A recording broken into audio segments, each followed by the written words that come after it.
started if I go ahead and give my quick introduction? Yes. Great. All right. Well, hello. Thanks everyone for joining us today for our telepress conference. The event is going to start in just a couple of minutes. We just have a few housekeeping items to quickly go over. I'm Chelsea. I'll be the moderator today. You can find me in the participants list as moderator. And if you're experiencing any technical issues or if you have any questions, please use the chat function to communicate with me directly. Please take note that this Zoom meeting is going to be recorded. You are not going to be on video, but just so you're aware of that. You're more than welcome to turn off or keep your video on. The Zoom video will not be part of the live stream, only the Zoom audio will be. The live stream is on about a 1-minute delay. That should not affect your experience on this call. If you do have any questions before we get to the Q&A portion of the event, please submit them to me, the moderator, through the chat function on your Zoom window. This telepress conference is being filmed and streamed live from our home office. It will appear on Vimeo, our Facebook page, and on our website. The press conference will be filmed at 1080p resolution with a broadcast camera. Video files will be uploaded to Vimeo and available for download following the conclusion of the event. For use by broadcast and digital media, a Dropbox link for immediate access to the video files is available upon request following the event. Submit requests to media@andersonadvocates.com, and I will also be providing that information in the chat box window later if you need that email. With that, Jeff, I think we are ready to get started. All right. My name is Jeff Anderson. I am the founder of the law firm Jeff Anderson and Associates. And I and we have had the privilege of working with survivors of sexual abuse by clergy for over 38 years. We are also privileged to say that that's what we do exclusively. Work with, fight for, and advocate with and for the survivors of sexual abuse so that children across this country are better protected in the future than they have been in the past. I'm making these comments today because this is an extraordinary moment. And why so? 3 reasons. Reason number 1. Survivors of sexual abuse have been coming forward, sharing their secret, and finding that voice so long oppressed and suppressed. And in particular, survivors and witnesses have been coming forward, and a body of evidence has now been developed by us with the cooperation and the bravery of the survivors and other witnesses that demonstrates there is a serious saga that pertains to former Cardinal McCarrick and all those around him, from the top on down. The second extraordinary moment in time that makes this moment extraordinary is that the laws of New York, the laws of New Jersey, the laws in California, but particularly New York and New Jersey, have opened up. And the statute of limitations have now allowed survivors to share their secrets, to share their stories, to share their sorrows and the reports that have been made over the years, and make that known so it can be further investigated and revealed. And it is from the bravery of those survivors with whom we and others have been working for so long, through the use of the laws and the relaxation of the statutes of limitations that allows them and others to bring suit, that we have brought suit. And as a result of those suits that have been brought by us and others pertaining to McCarrick and the complicity of the hierarchy, that evidence has been uncovered. And evidence has now been revealed to us. And the purpose of today is to reveal and outline that evidence as we know it to be today. The third thing that is notable and extraordinary about this moment in time is that the Vatican has been conducting an investigation. And that investigation has been conducted by a non-cleric lawyer, the lawyer for Pope Francis, Jeff Lina, the same lawyer that defended the Vatican when we sued them first in 2001. That is extraordinary, because never before, to our knowledge, has any outside resources, non-clerical resources, from the Vatican on down, ever been deployed to investigate. It's also extraordinary, as has been reported, and we know to be the case, that a report has been prepared. And that is likely to be released within hours, if not 24 hours. So today, I want to outline what we do know and why we know it. And I want to share what has been revealed through litigation and through the courage of the survivors, because the statute of limitations has opened up in New Jersey and opened up in New York, so the survivors' voices can be heard, can be shared, and the evidence can be developed, and there is a trail. And there is a saga. And that Cardinal McCarrick, former Cardinal McCarrick, is a prolific predator and a prominent globe-trotting cardinal, formerly, and fundraiser is no secret. That a lot has been reported about that, but we're talking today about the evidence that we believe has been revealed through the courage of the survivors and the investigations that we have been able to conduct to this point in time. I also want to make it known that the survivors with whom we have worked that have knowledge of McCarrick, and there are 5 families, 5 survivors, who have all made reports directly to Jeff Lina, as the investigator for Pope Francis, and given the information to the Vatican through Jeff Lina. And to each of those survivors that have had the courage, and as heartbreaking as it has been to share it, how important it is and what bravery it took for each of them, and we applaud their courage in gratitude, because we have known that this investigation has been underway, and we have been fully cooperative with Jeff Lina and Pope Francis to this end.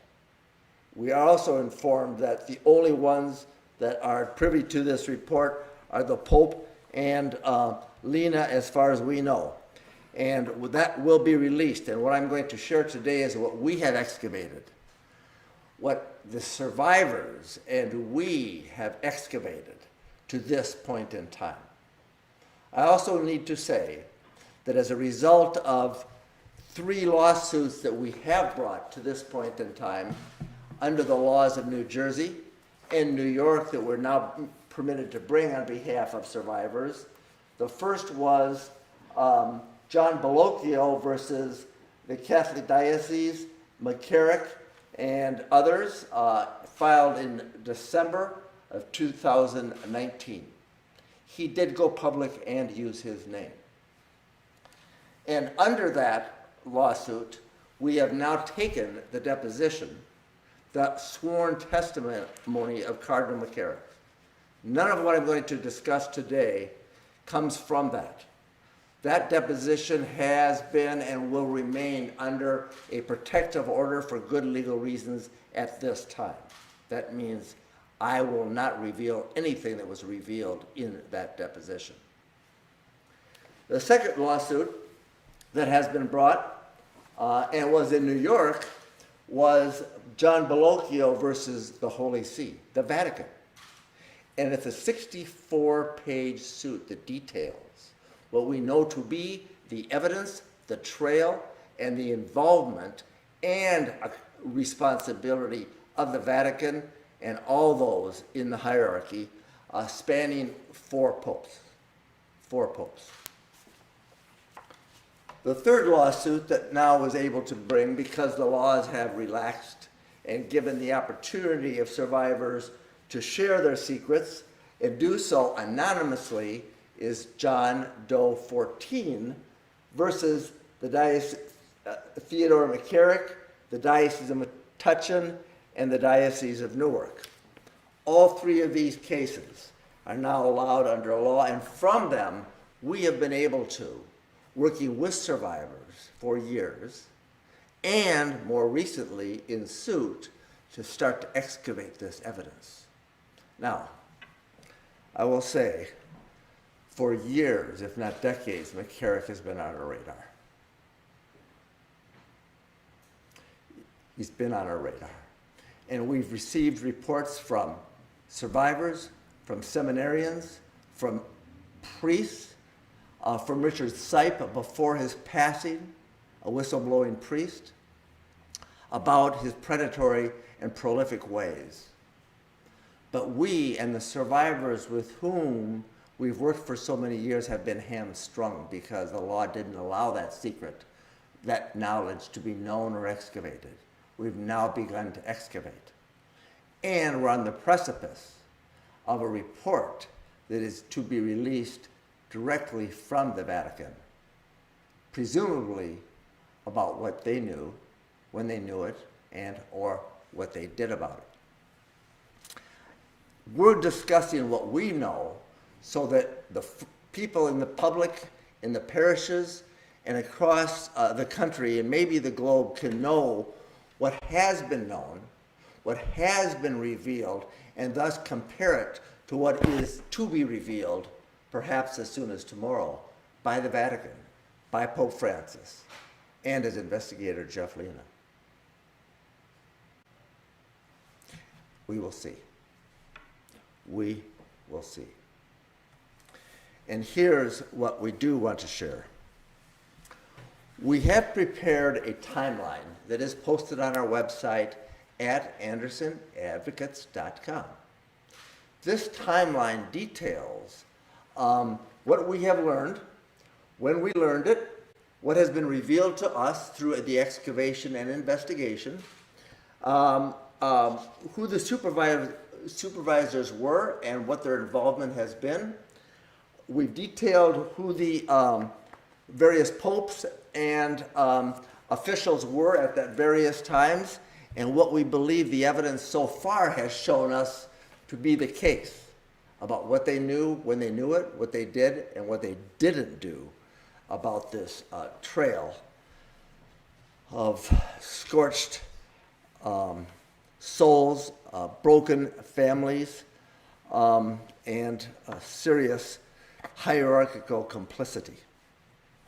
So, here's what we detail there, and here's what some of which is included in these suits, and here's what comes to us today that we know we can share publicly that must be known, because the truth has been hidden for too long, and that's no secret to anybody.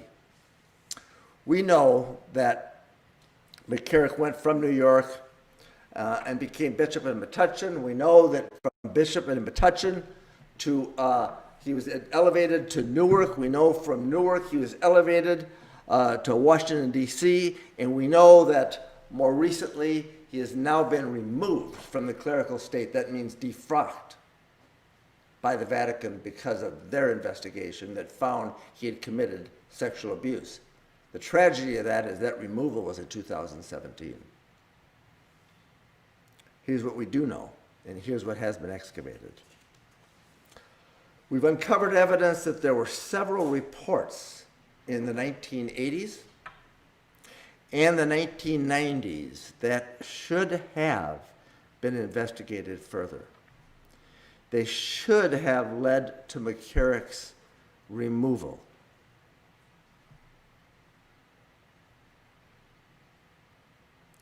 They were ignored.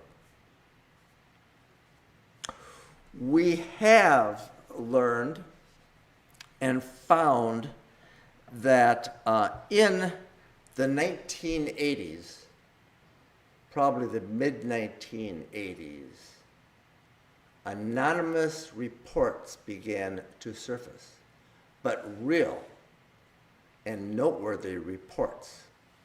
Among them, an anonymous letter was written by a devout Catholic with personal knowledge of devastation wrought to multiple kids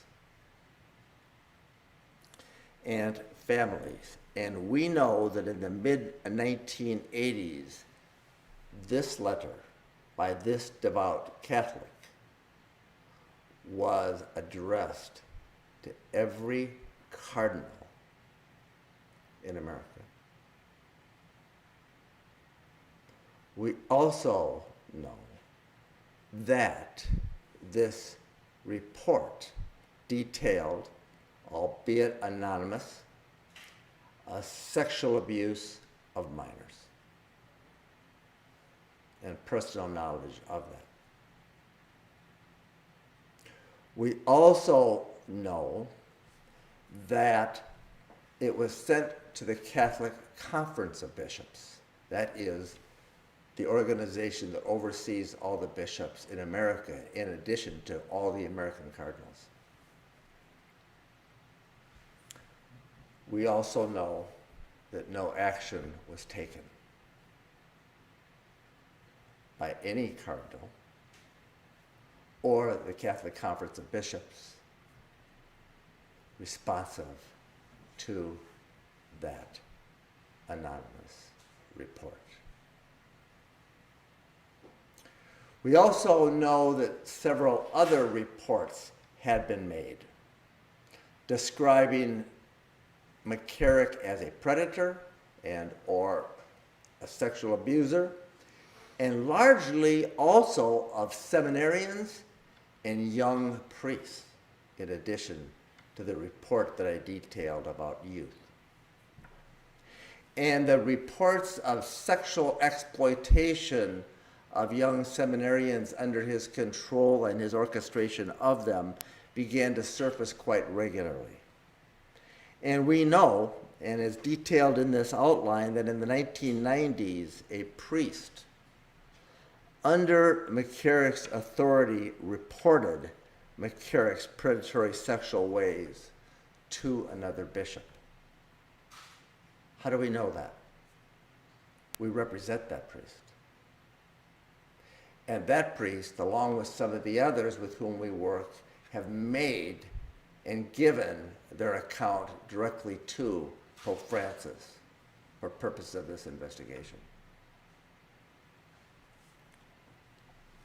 We also know through our investigation and other information that has been disseminated that there are several young seminarians, young priests who McCarrick would travel with across the globe, and youth with whom he would travel across the globe, and who he violated and sexually exploited for his own sexual purposes.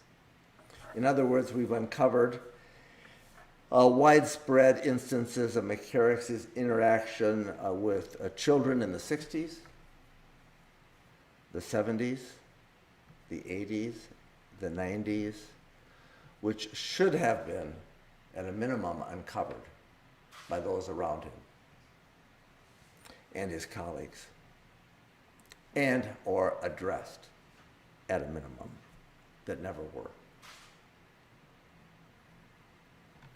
We know, as this timeline details and the complaints that have been filed, and we do represent 5 different survivors, and each of them have shared their accounts directly with the Vatican investigation.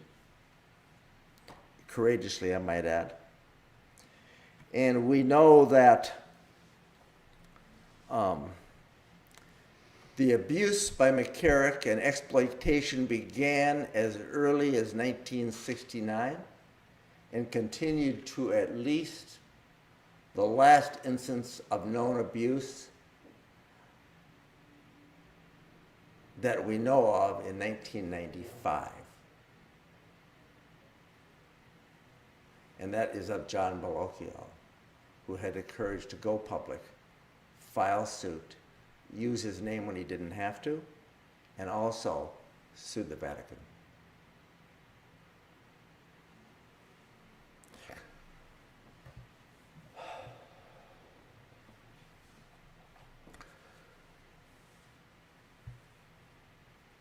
We think this an extraordinary moment in time, not just because of what has now been revealed and excavated, because the law has allowed it, not just because so many survivors are sharing so many secrets and allowing their voices to be heard in New York, New Jersey, and across this country, because the law now allows their stories to be told and heard, but because this Vatican investigation is now going to be revealed to the public.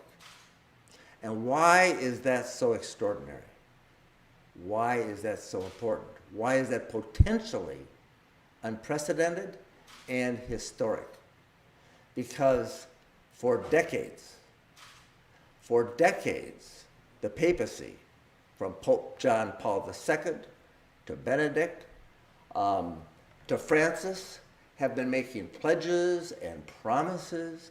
The American bishops have been making pledges and promises and charters and protocols, but never once have they ever allowed outside resources to be revealed about what was known, who knew what, and when. And never have they revealed their own practices that deploy from the Vatican to all the Catholic bishops across the globe strict adherence to secrecy, strict requirements that every single instance that could be scandalous is their term, must be kept secret. And as a result, they have all operated under a code of secrecy, a code of avoiding scandal, to protect the church at the peril of so many for so long. This report, based on the information we have given to them and the information we believe that we know they have possessed, potentially can reveal for the first time an inside look of what was known, who knew it, from the bishops to the Vatican, and what choices were made. We know a lot about the choices and why they made them, to keep and adhere to secrecy and to adhere to the protocols dictated by the Vatican and its laws. And that's no secret to anybody that has read the newspaper or followed the saga. But what is significant is today we can share what has been excavated, what has been revealed, largely from the courage and the broken hearts and scorched souls of so many survivors and so many families for so long, to know that a body of evidence has now been developed. And it pertains not just to Cardinal McCarrick, but today we're talking about former Cardinal McCarrick and what was known, who knew it, what was done, and what was chose not to be done about that. And we're going to get a report from Pope Francis and Jeff Lena that I expect to not only detail the accounts given them by us, that I expect will detail not only the evidence that we have been now allowed to excavate under the law, that will detail not only outline the accounts given by the courageous survivors, I trust anonymously, but will give us the real inside look at the inside story. And if it does, that is historic. And that is the beginning of the uncovering of the veiled truth, and the beginning of an unveiling that has never before been from the Vatican.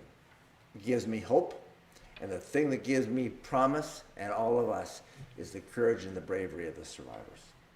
And to each survivor whose hearts have been broken and whose families have been shattered, who have shared these secrets for so long, the credit deserves there for the bravery. And it is the survivors to whom credit must be given, and deservedly so. And now, who have now moved the lawmakers and public policy makers to know that the laws that had been in place in the past protected the wrong class of people. They protected the predators and those that chose to protect them. We know that to be the American bishops, and now have opened it up so that they can no longer be protected and no longer hide behind their own protocols of secrecy and scandal avoidance, and hide behind the statute of limitations to keep the truth from being revealed. It's time, and it's time for reckoning. And to all the survivors with whom we've had the privilege to work for so many decades, so many years, for so many days, we just express our gratitude. It's time for reckoning, and maybe even a better day for all those that need us to stand up and for the truth on the shoulders of so many survivors.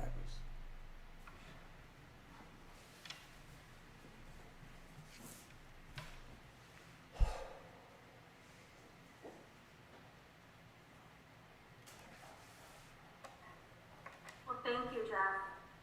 It looks like now we're going to get into the Q&A portion of the press conference. At this time, we'll open up the floor for any questions or comments. I'm going to start with questions in the chat window, and then I'll open it up for anyone on the line who'd like to go off mute and ask a question. Our first question comes from Lily on Facebook.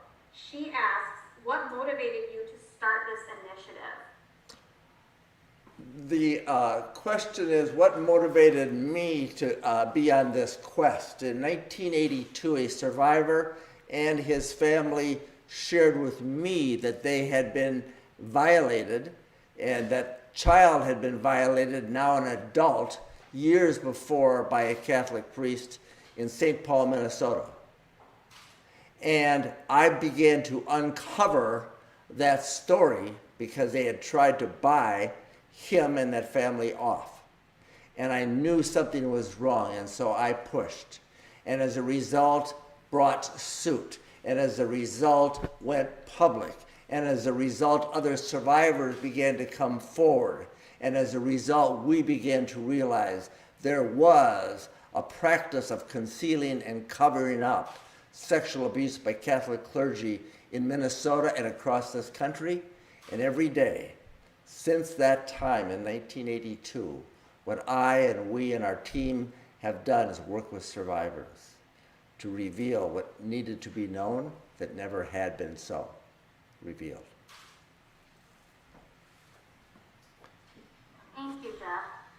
It looks like we do not have any more questions in the chat box or on Facebook at this time. Actually, sorry, one just came in. The question is, can you speculate as to why the Vatican is set to release a report on McCarrick, and why now? Yeah, I think the question, why would the Vatican release a report now? Why would the Vatican, directly Pope Francis, have an outsider, that is somebody who is a non-cleric lawyer, do this investigation and release it? I think it's a really good question, and the answer is equally important. The answer is, so many survivors have revealed so much information, and that has led to so many witnesses revealing so much information about the McCarrick saga and the trail of what was known by so many for so long, and that now the law has opened up the opportunity for the survivors to bring these suits and others like it, so that it's now publicly being revealed that the pressure has mounted. And so the answer to the question is, light is now being brought. And light brings heat, and heat brings pressure, and pressure brings change. And that is why now they had to do something. And they had to do something more than they've ever done. And this may be the beginning of a real something. That's why.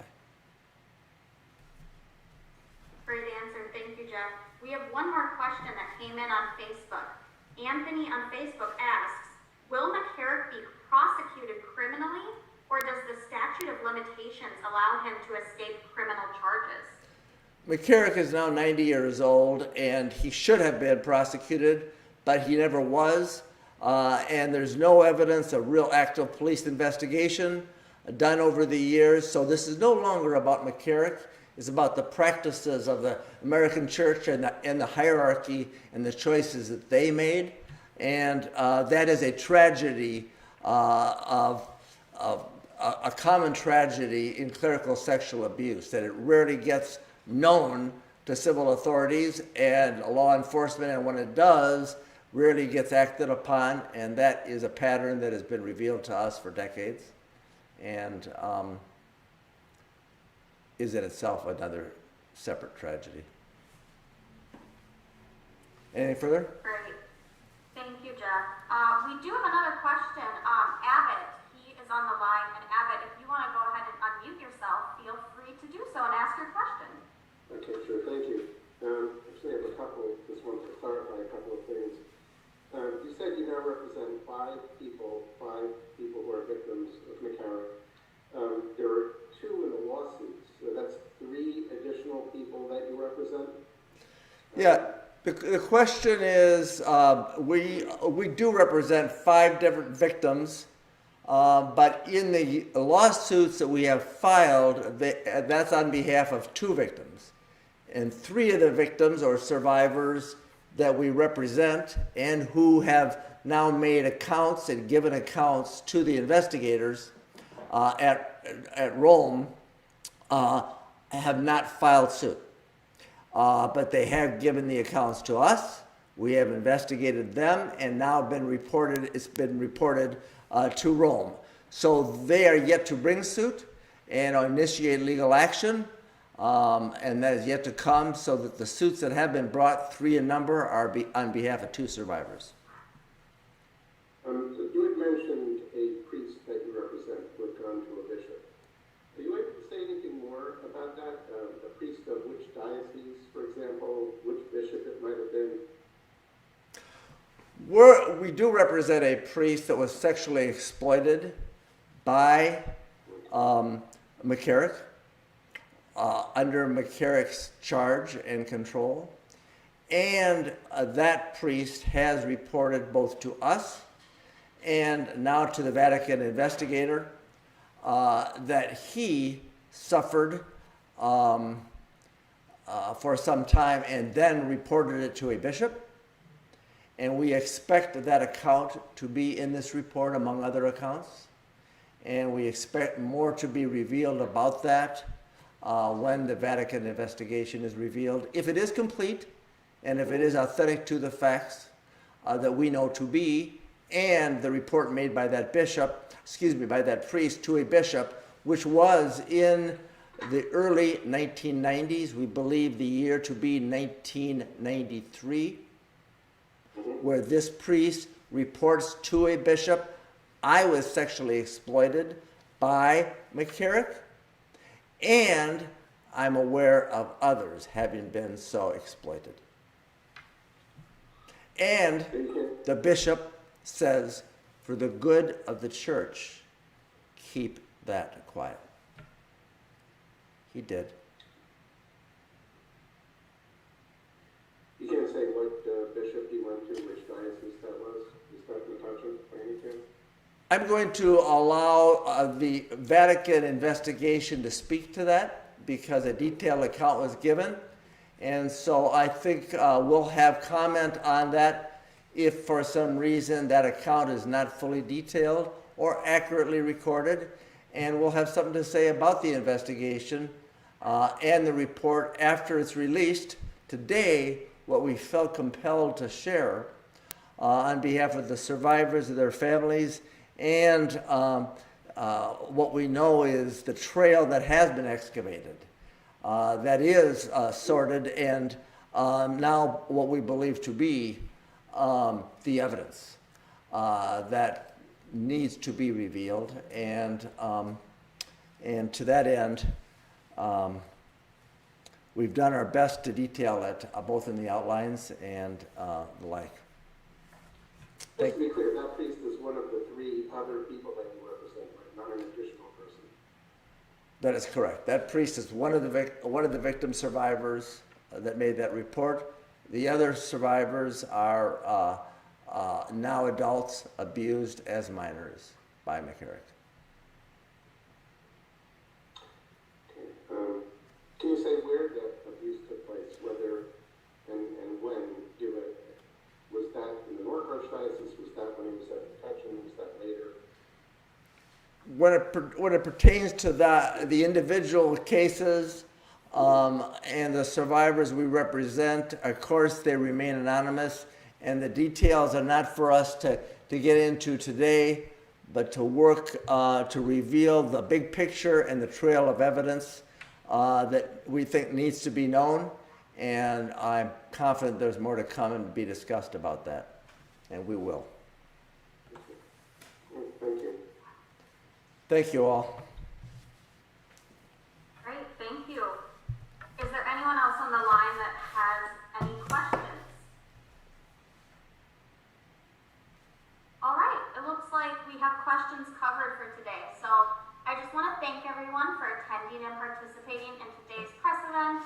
As noted in our release and on our website, the press conference was filmed at 1080p resolution with a broadcast camera. The video files will be uploaded to Vimeo and available for download following the conclusion of the event for use by broadcast and digital media. This upload may take several minutes, just so you're aware. And a Dropbox link for immediate access to the video files is available upon request. Submit requests to media@andersonadvocates.com. I also provided that information in the chat box. And finally, please feel free to reach out to us directly. I've also provided attorney contact information